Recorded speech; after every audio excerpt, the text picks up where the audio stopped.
மதிமுகம் நேயர்களுக்கு வணக்கம். இது அரசியல் திண்ணை. இன்றைய நமது அரசியல் திண்ணை நிகழ்ச்சியில சிறப்பு விருந்தினராக மூத்த பத்திரிகையாளர், அரசியல் விமர்சகர் தமிழா பாண்டியன் இணைந்திருக்கிறார். பேசலாம். 15 வருஷ கால தமிழ் தேசியத்தை என்ன புடுங்கினீர் சைபான்?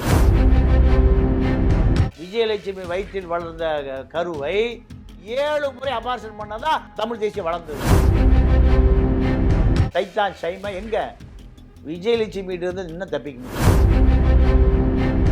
பெரியார் என்ன சொல்றாருன்னா, உன்னை பார்ப்பனர்கள் ஆதரிக்கிறார் என்றால் நீ தவறாய் போகிவிட்டாய், உன்னை எதிர்க்கிறார்கள் என்றால் நீ சரியா இருக்க. இது அவருடைய அளவு. சைமன் யாருடைய எடுபடி? குருமூர்த்தியினுடைய எடுபடி.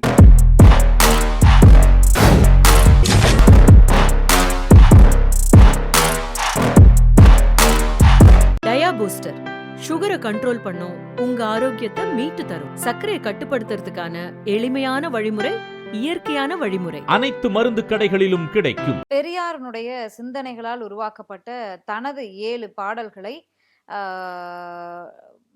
நாம் தமிழர் கட்சியினர் நாம் தமிழர் மேடைகளில் பயன்படுத்தக்கூடாது அப்படின்னு அந்த பாடல்களை எழுதிய இசை வேந்தன் அப்படிங்கிற நபர் போலீஸ்ல புகார் கொடுத்திருக்காரு. பெரியார் பெரியாரெல்லாம் ஒரு மண்ணு, பெரியாரே மண்ணுதான் அப்படின்லாம் பேசிட்டு பெரியாருடைய சிந்தனைகளால் உருவாக்கப்பட்ட பாடலை ஏன் நாம் தமிழர் கட்சியினர் பயன்படுத்துறாங்க? இல்லை, நாம் தமிழர் கட்சிக்கு கொள்கையும் இல்லை, புளியங்காயும் இல்லை. தமிழ் தேசியம் எங்கள் உயிர். தமிழ் தேசியம் ஏமாற்றுவதற்கு உயிர். 15 வருஷ கால தமிழ் தேசியத்தை என்ன புடுங்கினீர் சைபான்? இந்த சைமன் என்ன புடுங்கினாரு? சீமான் சார். அவர் பேர் நீங்க உங்களுக்கு தெரியும், எனக்கு அவர் சைமன்னா தான் தெரியும். இந்த சைமன் என்ன புடுங்கினாரு? தமிழ் தேசியத்தை 7 முறை அபார்ஷன் பண்ணியிருக்காரு. விஜயலட்சுமி வயிற்றில் வளர்ந்த கருவை 7 முறை அபார்ஷன் பண்ணதான் தமிழ் தேசியம் வளர்ந்தது. ஏன்னா கட்டம் பொண்டாட்டிய குடும்பம் நடத்த முடியல.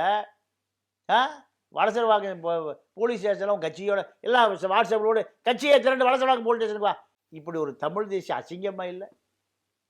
வல்வெட்டித்துறையில் உருவானதாண்டா தமிழ் தேசியம். வல்வெட்டித்துறையில் பார்வதி அம்மாள் வயிற்றில் உருவாகியதானா தமிழ் தேசியம். தமிழ் தேசியத்துக்கு அடையாளம் என்ன? வேலுப்பிள்ளை வயிற்றில் உருவானதாண்டா தமிழ் தேசியம். அந்த பேரை சொல்லிட்டு இந்த சைமன் சைத்தான் சைமா எங்க? விஜயலட்சுமி இருந்து இன்னும் தப்பிக்க முடியல.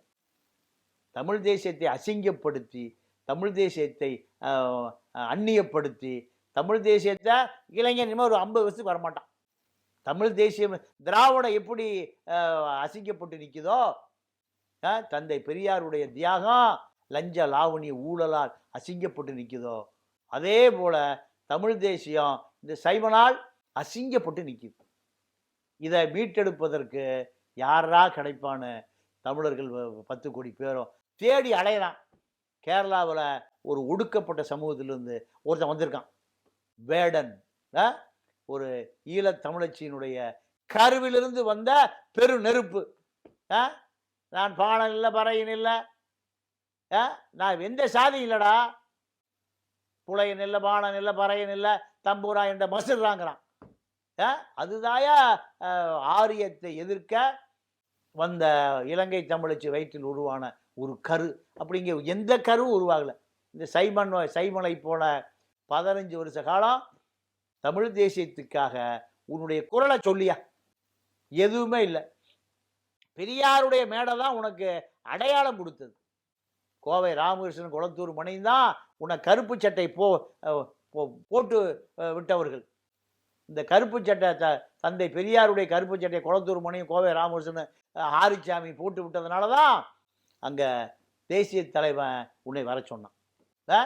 இல்லைன்னா உன்னை சீந்துவதற்கு நாதி இல்லை. நீ அங்கே போய் 15 நாள் என்ன பண்ணிட்டு இருந்த, இன்ச்சுப்பை என்ன பண்ணிட்டு இருந்தேன்னு எனக்கு தெரியும். மது புட்டியை குடிச்சிட்டு நீங்கள் மரண பயத்தில் படுத்து கிடந்த. உன்னுடைய அறையில் இருந்த கேமராமேன் முருகன், எல்லாளர் படத்தினுடைய இயக்குனர் முருகன் அத்தனை கதையும் எங்களுக்கு சொல்லியிருக்காரு. நீ என்ன பண்ணிட்டு இருந்த, எத்தனை பேர் பெண்களுக்கு நூல் விட்ட, எத்தனை பேரை லவ் பண்ண, உன்னை எப்படா பேக் பண்ணி அனுப்புறதுன்னு பிரபாகரன் துரத்தி விட்டாரு. பிரபாகரன் நீ பார்க்கவே இல்லை, படம் எடுக்கல, அவ்வளவு போலிங்கிறத படத்தை எடுத்து ஒட்டி ஜிக்சாக் பண்ணவன் பூரா சொல்லிவிட்டான். அதனால எல்லாம் தமிழ் தேசியம் என்பதை போலி, தமிழ் தேசியத்தை சொல்லுகிறவன் அதை விட போலி. உண்மையான தமிழ் தேசியம் எங்க இருக்குன்னா 50,000 இளைஞர்கள் இந்த மண்ணுக்காக தன்னுடைய தேக்குமர தேகத்தை வெடிச்சு செதறினான்ல. இந்தியாவில் இருக்கக்கூடிய 50 கோடி இளைஞர்களுக்கு சமம் அந்த 50,000 பேர், 5 லட்சம் மக்கள். அதுதான் தமிழ் தேசியம். கடைசி வரை சமரசம் செய்து கொள்ளாமல் வெடிகுண்டுகளோடு வெடிச்சு செதறினானல்ல, அவன்தான் பச்சை தமிழன். அதுதான் தமிழ் தேசியம். சீமான் அவர்கள் கட்சியில இருந்து பலர் விலகுனாங்க. அதுக்கு காரணம் வந்து ஆர்எஸ்எஸ் ஆதரவாளரா மாறிவிட்டார் அப்படின்னு சொல்லி, இந்த இசைவேந்தன் அவர்களும் பாடலை நான் பயன்படுத்தக்கூடாதுன்னு ஏன் சொல்றேன் அப்படின்னா, ஆர்எஸ்எஸ் ஆதரவாளரா சீமான் மாறிட்டாரு, அதனால அவர் மேடையில இந்த பாடல்களை ஒளிபரப்ப கூடாது அப்படின்னு நான் தடை கேட்டு ஒரு காவல்துறை போயிருக்காரு.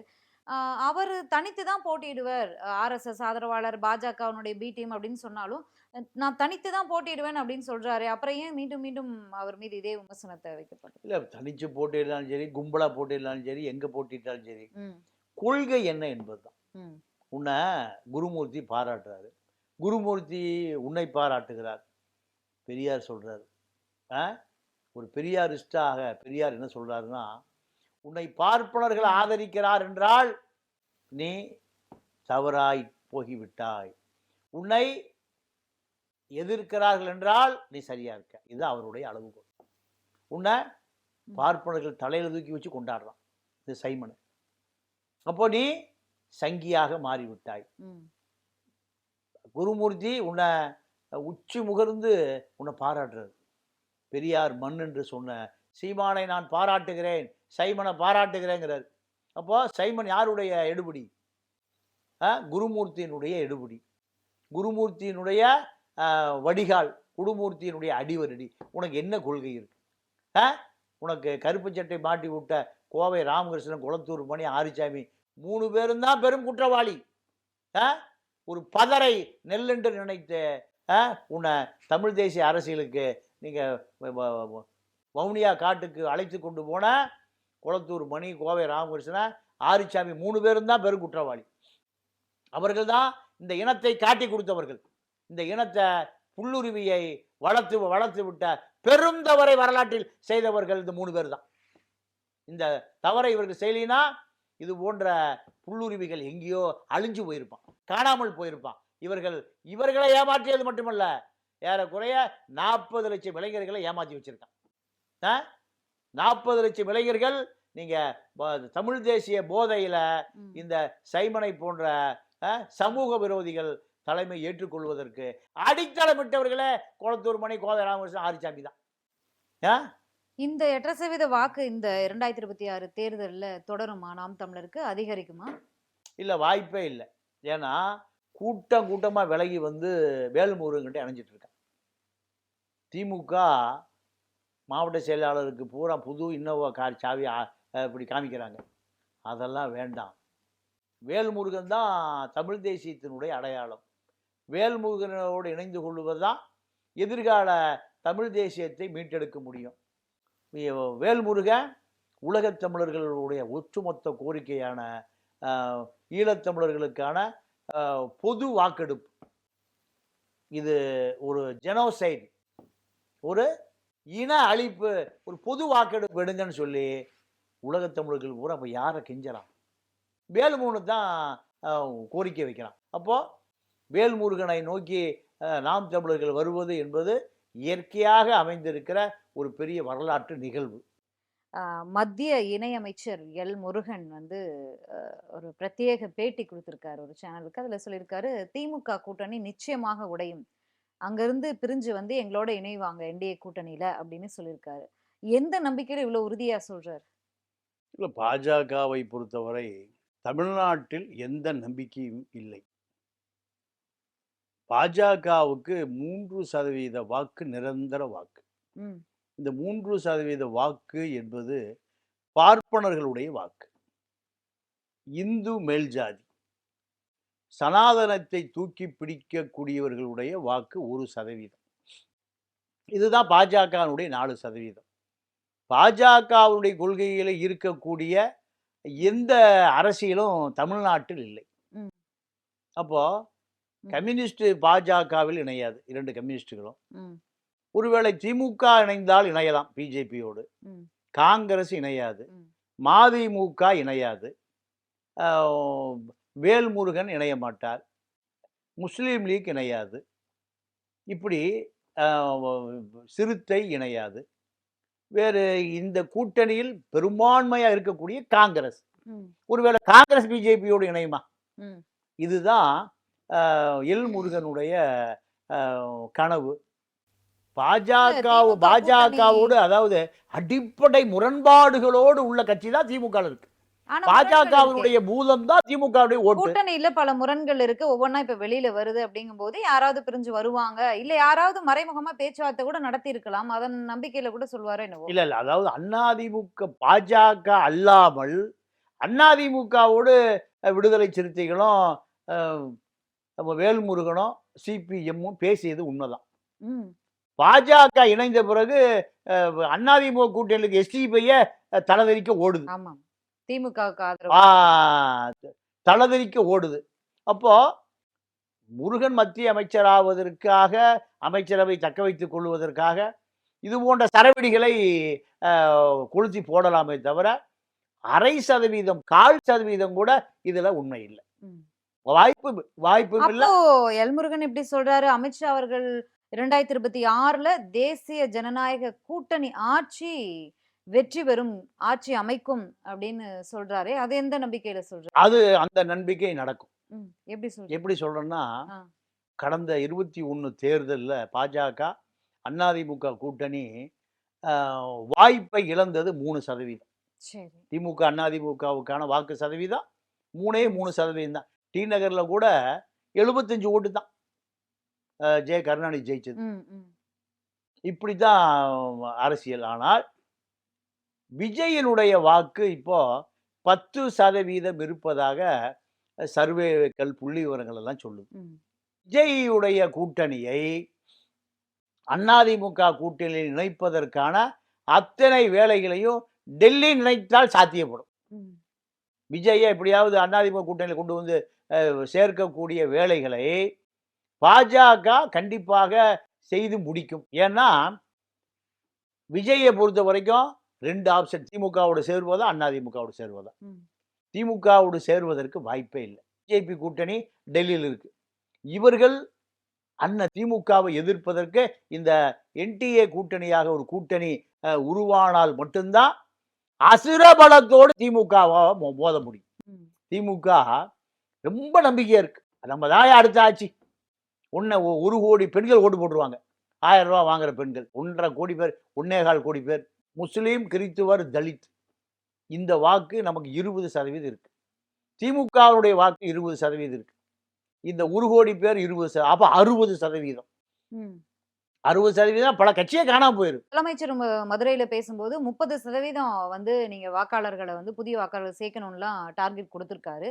இது ஒரு புறம் இருக்கு. தாவேகா தரப்புல இருந்து தான் 2 முறை அறிக்கை கொடுத்துட்டாங்களே. பாஜகவோடும் திமுகவோடும் என்றைக்கும் கூட்டணி கிடையாது அப்படின்னு சொல்லிட்டாங்களே. அவங்க எப்படி இந்த கூட்டணியில போய் இணைவாங்க? யாரோட கூட்டணி இல்லையோ ம். அவர்களோடு காலையில கூட்டணி இருப்பாங்க. நீங்க ம். விஜயகாந்த் கட்சி கூட்டணிய ஒரு உதாரணம் போதும். ம். கார்ல ஒரு கோபாலபுரம் போவதாகத்தான் அனைத்து மீடியாக்களும் நம்மள காத்து கிடந்தாங்க. அவர் எங்க போனாரு? பாய்ஸ் கார்டனுக்கு போயிட்டார். அண்ணா மேம்பாலம் வருகிற அடியில பூந்து வருகிற வரை, கத்தீட்ரல் ரோடு வருகிற வரை எங்க எந்த பக்கம் போவாரு? வலது பக்கம் போவாரு, இடது பக்கம் போயிட்டார். இப்படித்தான் கூட்டணிகள். ம். கூட்டணிகள் இரவு தூங்குகிற பொழுது ஒரு கூட்டணியா இருக்கும். பாமக நைட்டு அதிமுக கூட்டணி, விடிஞ்சா பிஜேபி கூட்டணி. அதனால இந்த கட்சிகளுடைய பேரத்தை கூட்டணிகளை நீங்க ஆற்றில் தான் எழுதணும், மணல் எழுத முடியாது. இதுதான் இவர்கள். அதனால அமித்ஷா எப்படியாவது அமித்ஷாவுடைய ஆட்கள் தான் சுத்தி இருக்காங்க. உதாரணத்துக்கு விஜயை சுத்தி ஆதவ அர்ஜுன் இருக்கார். அவரு பாஜகவுடைய ஒரு முகம்தான். எந்த கட்சிக்கு போனாலும் அவர் தானே சொல்றாரு பாஜகவோடும் திமுகவோடும் என்றைக்கும் கூட்டணி கிடைக்காதுன்னு. ஆதவ அர்ஜுனா தானே சொல்றாரு. இல்ல, ஆதவ அர்ஜுனா கட்சியினுடைய டிசைடிங் ஃபேக்டர் கிடையாது. தேர்தல் மேலாண்மை பொதுச் செயலாளர். ஆமா ஆமா ஆமா. ஆனா விஜய் நேற்று அறிக்கை விட்டுருக்காரு. அருண்ராஜன் ஒரு IRS அதிகாரி. விஜயனுடைய உத்தரவுக்கு இணங்க ஆலோசனைலாம் கிடையாது. கமாண்டிங் மிலிட்ரி மாதிரி. ம். விஜயினுடைய ஆலோசனைக்கு உத்தரவுக்கு இணங்க ஆலோசனைப்படி. அடுத்து புஷி ஆனந்தனுடைய அறிவுரைப்படி. ம். புஷி ஆனந்த் அறிவுரைப்படி ஐஆர்எஸ் அதிகாரியை கேட்பாருன்னு அதில் அறிக்கை வந்திருக்கு. கருணாநிதி கூட இப்படி அறிக்கை கொடுக்க மாட்டார். ஆலோசனைக்கு இணங்க அப்படிதான் வரும். இங்க கமாண்ட் சொல்றதை செய்ய. யாரு? விஜய் என்ன சொல்லியிருக்காரு? உத்தரவுக்கு இணங்க. தப்பறையிட்ட சொல்றதை கிளம்பி வெளியே போ. இந்த சைமன் மாதிரி. அப்போ அதுதான் யாருடைய கட்சி? விஜய் கட்சி. அதனால என்ன முடிவு என்பது நீங்க பனையூர் வீட்டிலிருந்து சக திரைப்பட நண்பர்கள் நண்பிகளோடு எடுக்கிற முடிவு இரவே வந்துடும். அதனால விஜய் கட்சியினுடைய கொள்கை கூடாரம் என்பது பெரியாரை போல, காமராஜை போல, கக்கனை போலலாம் கிடையாது. என்ன நெருக்கடியோ, அமித்ஷா கொடுக்குற நெருக்கடி எது நெருக்கடியோ அந்த நெருக்கடியை ஒட்டி அடுத்த நாள் காலையில் கூட்டணி சேர்ந்தோம். இப்படி பல கூட்டணிகளை பார்த்துருக்கோம். விஜயகாந்த் கூட்டணி இரவோட இரவா மாறி போச்சு. விஜய் கூட்டணி மாறுவதற்கெல்லாம் ரொம்ப நேரம் ஆகாது. கொள்கை எதிரி, அரசியல் எதிரின்னு திமுகவையும் பாஜகவையும் விமர்சிச்சிருக்காரு.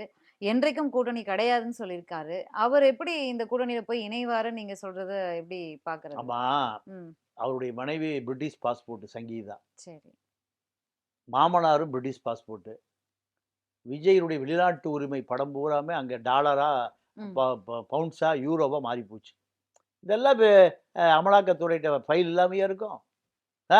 இந்தியாவோட அரசியல அமலாக்கத்துறையும் ஐடி துறை தான் முடிவு பண்ணுது. இந்தியா முழுக்க, தமிழ்நாடு இந்தியாவில் தானே இருக்கு. பாண்டிச்சேரியில அரசியல ஐடி கமிஷனர் தான் முடிவு பண்ணார் கூட்டணி. அதனால இந்த 200 கோடி சம்பளம் வாங்குற விஜய் கண்டிப்பா தப்ப முடியாது. யார்கிட்ட இருந்து? அமித்ஷாட்ட இருந்து தப்பவே முடியாது. அமித்ஷா அவர்களுடைய இந்த மதுரை விசிட்டே தோல்வியில தான் முடிஞ்சிருக்கு. இந்த முறை தமிழ்நாடு விசிட்ல பாமக எங்க என்டிஏ கூட்டணியில மீண்டும் சேர்ந்துட்டாங்க அப்படிங்கிற தகவலை பிரஸ் மீட் கொடுக்கணும் அப்படிங்கிறதுக்காகவும் தான் வந்தாரு. ஆனா பாமகவை சமாதானப்படுத்த முடியல அவங்களால. ராமதாஸ் அவர்கள் முரண்டு பிடிக்கிறாரு, பிறகு பாத்துக்கலாம் அப்படின்ட்டாரு. அப்படின்னு சொல்லும்போது பாமகவே சமாதானப்படுத்த முடியலையே, தாவக்காவை எப்படி கொண்டு வந்துருவாங்க அப்படின்னு எப்படி நீங்க சொல்றீங்க? ஏன்னா அவங்க கொள்கை எதிரி அப்படின்னு இவ்வளோ தீவிரமா அறிவிச்ச பிறகு பாஜகவோட போய் சேர்ந்தா அது விஜய்க்கு தானே நஷ்டம். ஆமா, பாஜகவை இந்த கூட்டணிகள் கொண்டு வருவதற்கு நீங்க அமித்ஷாவுக்கு ஒரு தொலைபேசி மட்டும் போதும். தாவேக்கா இல்ல, பாமகவை ஒரு தொலைபேசி. அன்புமணிக்கு ஒரு தொலைபேசி. அன்புமணி எப்படி இருக்கீங்க? திகார் ஒண்ணு இருக்கு தெரியுமா? அவ்வளவுதான். ராமதாஸ் சொல்றாருல, என் காலில் அன்புமணியும் சௌமியா உட்காந்துட்டு பிஜேபியோட தான் போனோம். ஒரு ஃபோன் தான் அமித்ஷா பண்ணாரு. நைட்டு அதிமுக கூட்டணி எங்க சிவி சண்முகம் கொண்டு போய் சின்னம்மா வீட்டில் பொட்டியெல்லாம் இறக்கி வச்சிட்டாரு. இது தெரிஞ்ச பிறகு காலையில் 6 மணிக்கு கையில் காலை பிடிச்சிக்கிட்டு 2 பேரும், மருமக ஒரு காலை, மகன் ஒரு காலை பிடிச்சிட்டு விடவே மாட்டேங்கிறாங்க. சொன்னாரா இல்லையா? அப்போ அமித்ஷாவுக்கு எவ்வளோ தேவைப்பட்டது? ஒரே ஒரு தொலைபேசி தான். அதனால அதெல்லாம் ஒரு நோக்கம் அல்ல. குருமூர்த்தி போறாரு, சமாதான பேச்சுவார்த்தை, சமாதானம்லாம் கிடையாது. அது அப்படியே நீங்க அந்த 3.5 மணி நேரத்துல என்னதான் சார்? அருமை அருமை. அதாவது என்னன்னா, அவர் பிஜேபி எதிர்த்து அரசியல் பண்றாரு. பிஜேபியோடு சேர்ந்ததுனாலதான் தன்னுடைய சீட்டு போயிடுச்சு, ஜெயிச்சிருக்கலாம் அப்படின்னா போய் என்ன சொல்ற, அவன் குருமூர்த்தி போய் என்ன சொல்றாரு? 98ல உங்களுக்கு மத்திய மந்திரி சபையில சேர்த்து கொண்டதே பிஜேபி தான். ஞாபகம் வச்சுங்க. பிஜேபி இல்லைன்னா உங்களுக்கு அரசியல் அங்கீகாரமே இல்லை. உங்களுக்கு பல ஆயிரம் கோடி சொத்து எப்படி வந்தது? பிஜேபியோட நீங்க கூட்டணி சேர்ந்ததுனாலதான். 98, 99, 2000, 2001, 2, 3, 4, 6 வருஷம் நீங்க பிஜேபி அமைச்சரவையில் மந்திரியா இருந்திருக்கீங்க. இதை ஞாபகம் வைத்துக் கொள்ளுங்கள் ஐயா ராமதாஸ் அவர்களே. இந்த மிரட்டல் உருட்டலுக்கு தான் குருமூர்த்தியை அமித்ஷா அனுப்பிச்சது. எல்லாம் ஒத்துக்கிற உண்மைதான். இதுதான் சக்சஸ் ஃபார்முலா முடிஞ்சது. முடிந்த பிறகு எடப்பாடி இந்த பாமகவுடைய தலைவிதி எங்க போய் சேர்ந்தது? எடப்பாடிட்டு போய் சேர்ந்துருச்சு. எடப்பாடி சொல்லிட்டாரு, பாமகனா ராமதாஸ் தான், ராமதாஸ்னா பாமக தான், அன்புமணியில் ரோலே இல்லை. இந்த என்டிஏ கூட்டணியில சேரணும்னா நீங்க நேரடியாக எங்க வரணும்? எடப்பாடி வீட்டுக்கு போயிருங்க. எடப்பாடி தான் என்டிஏ கூட்டணியுடைய தமிழக தலைவர். அதனால நீங்க அவர்கிட்ட போய் பேசிங்க. இத முடிவுக்கு கொண்டு வந்தது எடப்பாடி. எடப்பாடி அன்புமணி கிட்ட கூட சொல்லிட்டாரு. ராமதாஸோட வாங்க என் வீட்டுக்கு. உங்கள வரவேற்கிறேன். ராமதாஸ் இல்லாமல் வந்தா நான் உங்களை வரவேற்க முடியாது. எனக்கு அங்கீகரிக்கப்பட்ட தலைவர் யாரு? ராமதாஸ் தான். இந்த சண்டைக்கே முற்றுப்புள்ளி வச்சதே எடப்பாடி தான். ம். அவர் ஒரு ஃபோன்ல முடிச்சிட்டாரு. இவர் 1 மணி நேரத்துல முடிச்சிட்டாரு. அவ்வளவுதான். இதுல பாமக ரோலே ஒண்ணும் இல்ல. பாமக பிஜேபியினுடைய அடிமை. இல்லைன்னா எங்க கழுவிங்கணும்? எங்க திகார்ல கழுவிங்கணும். அதனால அமித்ஷாவும் பிஜேபியும் ஆர்எஸ்எஸும் இந்தியாவினுடைய வலிமையான சக்திகள். அதை எதிர்க்கக்கூடிய வலிமை அதை விட வலிமையானவர்கள் தான் இருக்கும். இவர்களை பொறுத்த வரைக்கும் பல ஆயிரம் கோடி பல லட்சம் கோடி திருடி எங்கேயோ சேர்த்து வச்சிருக்காங்க. பாமகவெல்லாம் அவர்களுக்கு ஒரு பொருட்டே இல்லை. விஜயகாந்தே ஒரு பொருட்டாக இல்லை அந்த காலத்துல. இப்போ விஜயும் ஒரு பொருட்டல்ல. தமிழக அரசியல் இதுல வந்து திமுக வெற்றி கூட்டணி அவங்க அப்படி கூட்டணியா தொடர்றாங்க. அதிமுக பாஜக கூட்டணி இணைஞ்சிருக்காங்க, உறுதிப்படுத்தியிருக்காங்க. தேமுதிக வெளியில இருக்கு, பாமக வெளியில இருக்கு, தாவேகா வெளியில இருக்கு. சீமான் தனித்து போட்டி அப்படின்னு சொல்லியிருக்காரு. 31 வரைக்கும் நான் தனித்து போட்டி தான் அப்படின்னு சொல்லியிருக்காரு. இப்ப இந்த தேமுதிக பாமக யாரோட இணைவாங்க அப்படிங்கிறது? இல்ல, தேமுதிகவுக்கும் பாமகவுக்கும் அதிமுக பிஜேபி கூட்டணியை விட்ட வேறு வழியே இல்லை. ம். வேறு ஏன்னா திமுக கூட்டணியில் இருக்கக்கூடிய கூட்டணிகளுக்கு இப்போ சீட்டு அதிகமாக கேட்குறாங்க. திமுக கூட்டணியில் அவர்களுக்கு இப்போ 6 சீட்டு கொடுத்தாங்க. யாருக்கு? சிறுத்தைக்கு விசிக்கு 6 சீட்டு கொடுத்து இப்போ 4 பேர் எம்எல்ஏவாக இருக்காங்க. இப்போ அவங்க எனக்கு 10 கேட்குறாங்க. ம். எவ்வளவு? 10. இவர்களுக்கு 10 கொடுத்தா மதிமுகவுக்கும் 2 மடங்கு கொடுக்கணும். ம். சிபிஐ கொடுக்கணும், சிபிஎம் கொடுக்கணும். கம்யூனிஸ்ட் சண்முகம் தலைவர் அதிகமாக சீட் எனக்கு பழைய ஒத்துக்க மாட்டேங்கிறது. எங்களால தான் திமுக ஜெயிச்சிருக்கிறது ஆமா அப்படின்னு ஆமா ஆமா. சொல்றாங்களே. அப்போ வேல்முருகன் சீட் அதிகமாக கேட்பாரு. இப்போ இப்படி இருக்கிற கூட்டணியை தக்க வைப்பதற்கு சீட் அதிகமாக வேணும். ம். காங்கிரஸ் சீட் அதிகமாக கேட்குது. அப்போ இதுல போய் எங்க தேமுதிகவும் பாமகவும் மதுரையில நடந்த நிகழ்ச்சியில விஜயகாந்த் அவர்களுக்கு ஒரு இது மரியாதை செலுத்துறாங்க திமுக. உடனே வந்து தமிழக முதலமைச்சர் அவர்களுக்கு ஒரு பாராட்டுக்களையும் நன்றியும் பிரேமலதா விஜயகாந்த் அவர்கள் சொல்றாங்க. ஒரு நல்ல ஒரு மரியாதையோடு பேசும்போது ஒரு ஷார்ட் கார்னர் தெரியுது திமுக சைட்ல. இங்க போயிடுவாங்களோ, ராஜ்யசபா எம்பி சீட் வேற அங்க பிரச்சனையா இருக்கு அதிமுகல. தமிழ்நாட்டுல அதிமுக தலைமையில தான் கூட்டணி அப்படின்னு அமித்ஷா வேற சொல்லிட்டாரு அப்படிங்கும்போது திமுகவுக்கு போகும் அப்படிங்கிறது கருத்தா வருது பலரும். இல்ல இல்ல அதெல்லாம் வாய்ப்பே இல்லை. ம். இந்த கூட்டணியே திமுக வெல்வதற்கு பலமான கூட்டணி. ம். இந்த கூட்டணியை மீண்டும் அதிமுக கூட்டணியிலிருந்து பாமகவை சேர்ப்பதற்கு வாய்ப்பே இல்லை. ம். ஏன்னா சிறுத்தை வெளியே போயிடும். ம். தேமுதிக அதிமுக பிஜேபி கூட்டணியில் தொடர்வதை தவிர அவர்களுக்கு வேறு வழி இல்லை. ம். ஏன்னா இங்க உள்ள வந்தா மறுபடி இவங்களுக்கு ஒரு 5 சீட்டோ 10 சீட்டோ கொடுக்கணும். ம். அதெல்லாம் இந்த 10 சீட் 5 சீட்டை இருக்கிற கட்சிக்கு பிரிச்சு கொடுத்து அவரை தக்க வைத்துக் கொள்வதற்கு திமுக படாத பாடுபட ஓகே, வேண்டும். எல்லாருமே போர்க்குரல் உரத்திருக்காங்க. எல்லாருமே இரட்டை இலக்க எண்ணிக்கையில சீட் வேணும்னு கேக்குறாங்க. இதெல்லாம் நம்ம தொடர்ந்து பார்த்துட்டு இருக்கோம். இந்த ஃபீவர், இந்த சீட்டு அப்படிங்கிறது 6 மாசமாவே ஆரம்பிச்சுட்டாங்க திமுக கூட்டணியில இருக்கக்கூடியவங்க. எல் முருகன் அவர்கள் சொல்றது வந்து துக்ளக் ரமேஷ் சொல்றாரு, மதிமுகவை தான் சொல்றாரு போல. ஏன் அப்படின்னா ராஜ்யசபா எம்பி சீட்டு வைகோ அவர்களுக்கு இந்த முறை தரல அப்படிங்கிறதுல மன வருத்தத்துல இருக்காங்க மதிமுகவினர். அதனால மதிமுக வேணா போவாங்க, போறதுக்கு வாய்ப்பு இருக்கு. ஆனா வைகோ போவாரான்னு தெரியல அப்படின்றாங்க. வைகோ அவர்கள் பாஜக அதிமுக கூட்டணி என்டிஏ கூட்டணிக்கு போயிடுவாரா? இல்ல, வாய்ப்பு இல்லை. ம். ஏன்னா திமுக கூட்டணியில் தொடர்ந்து நீடிப்பதற்கான அத்தனை வாய்ப்புகளையும் ம். நீங்க முதலமைச்சர் ஸ்டாலின் வைகோவுக்கு நெருக்கமா சில விஷயங்களை தொடர்புல இருக்காரு. ம். ம். இப்ப இந்த முறை வாய்ப்பு இல்லைன்னா அடுத்த முறை வாய்ப்பு கொடுப்பதற்கு வாய்ப்பு இருக்கு. ம். நீங்க ஒரு நிகழ்ச்சியில வைகோ கீழே உட்கார்ந்துருக்காரு. அவர் மேல இவரை வெள்ளக்கோயில் சாமிநாதன் அனுப்பிச்சு மேல கூட்டு வர சொல்றாரு. ம். அப்போ இந்த மாதிரி சில இப்ப கமலஹாசன எம்பி சீட் கொடுப்பதற்கு ம். வைகோவிடம் சமரசம் பேசப்பட்டிருக்கு. ஏன்னா விஜய் அதிமுக கூட்டணிக்கு போனா விஜயை எதிர்த்து கமலை நிறுத்த வேண்டிய தேவை இருக்கு. ம். யார் சொல்றா? திமுக சொல்லுது. யார்கிட்ட? வைகோட்ட. இந்த தடவை உங்களுக்கு சீட் இல்லை. ஒரு இந்து, முஸ்லீம், கிறித்துவன், ஒரு ஆன்மீகவாதி 4 பேர் கொடுத்துருக்கோம். நீங்க சல்மா தவிர்க்கவே முடியாது. ம். கமலஹாசன் விஜயை எதிர்ப்பதற்கு சரியான நபர், அவரையும் தவிர்க்க முடியாது. நட்சத்திர முகம் தேவை. விஜய் எதிர்க்கிறதுக்கு. உதயநிதி அவர்களை விட கமல்ஹாசன் வந்து இன்னும் ரீச் கொடுப்பாரா? அவர் தோல்வியை சந்திச்சவர் தானே. ஆமா, இருந்தாலும் அது நீங்க பாஜகவிடம் தோற்றவர் தானே கமல்ஹாசன். இல்ல, கமலஹாசன் தோற்றவர் தான், அவருக்கு 3.3% மேல ஓட்டே இல்ல. ம், திமுக அடையாளத்தில் நிற்கும் போது ம், திமுக ஆதரவு தளம் பிரச்சாரம் பண்றாரு. அவர் எம்பியா இருக்காரு, இருந்தாலும் ஆயிட்டாரு. ஆயிட்டாரு. அது இருந்தாலும் அவருக்கு விஜயை எதிர்ப்பதற்கு விஜய் எங்க நிக்கிறான் அங்க போய் பிரச்சாரம் பண்ணுவார்ல, ஒரு ம், வேட்பாளருக்கு கூட்டம் கூடுமில்ல.